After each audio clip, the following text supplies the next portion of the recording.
અહીંયા બધા ખૂબ જ સરસ રીતે આનંદ કરી રહ્યા હતા. અને અમે પણ મારી મમ્મી અમારા કૃષ્ણ ભગવાનને લઈને આવી હતી. એટલે અમે કૃષ્ણ ભગવાનને પણ બહાર બેસાડ્યા અને એમને રમણ રીતિમાં બેસાડ્યા. અને એમને પણ એક વખત આરોટાવડાયા હતા. જે મારી મમ્મીને ખૂબ જ ઈચ્છા હતી કે મારા કૃષ્ણ ભગવાનને લઈને હું મથુરા વૃંદાવન ત્યાં જાઉં. એટલે અમે લાલાને બી લાવ્યા હતા. અને લાલાને બેસાડ્યો. એના પછી એક બ્રાહ્મણ આવ્યા. અમને બધી વિગતવાર બધું સમજાવતા હતા. અહીંયા ગોકુલ, મથુરા, વૃંદાવનનું મહાત્મ. અને એમને બતાવ્યું હતું કે આવી રીતે કૃષ્ણ ભગવાનની પગલિયું હતી. એટલે અહીંયા આવો એટલે આવી રીતે પગલિયું કરવી પડે. એ પગલિયું કરીને અમે પછી બધાએ વિચાર્યું કે ચલો અહીંયા આપણે પણ થોડોક આનંદ કરીએ. એટલે અમે બધા ફૂદેડી ફરતા હતા. અહીંયા પહેલા હું હતી, પછી મારા મમ્મી પપ્પા પણ ફૂદેડી ખાઈને મસ્તી કરી રહ્યા હતા.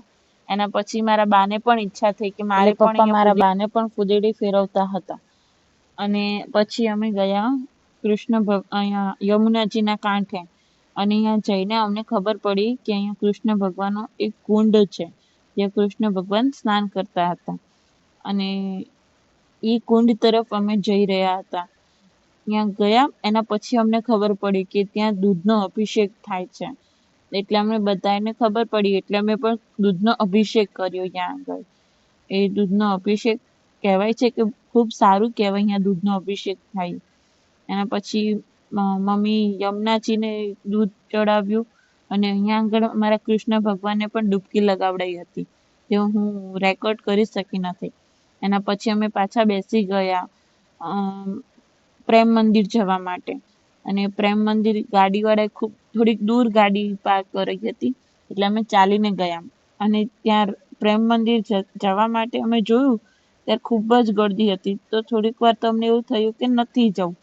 પણ પછી થોડીક ગર્દી ઓછી થઈ એટલે અમે બધા પ્રેમ મંદિર અંદર જોવા ગયા. એ પ્રેમ મંદિર અંદર ખૂબ જ સુંદર છે, ખૂબ એટલે ખૂબ જ. અમને ગયા પછી અમને એમ થયું કે અમે સારું થયું આવ્યા. અને એના પછી અમે જઈને હજી બેઠા જ છીએ ત્યાં ભગવાનની પાલખી નીકળી. ત્યાં જવું તો થોડુંક મુશ્કેલ થાય એવું હતું, કારણ કે ખૂબ જ ગર્દી હતી. એટલે અમે દૂરથી જ પાલખીના દર્શન કરી લીધા હતા. રાતના પ્રેમ મંદિર ખૂબ જ સુંદર લાગતું હતું. તમે જોઈ જ શકો છો ત્યાં ફુવારા, લાઇટિંગ, ત્યાં કેન્ટીન બી છે. અને અમે બધા અહીંયા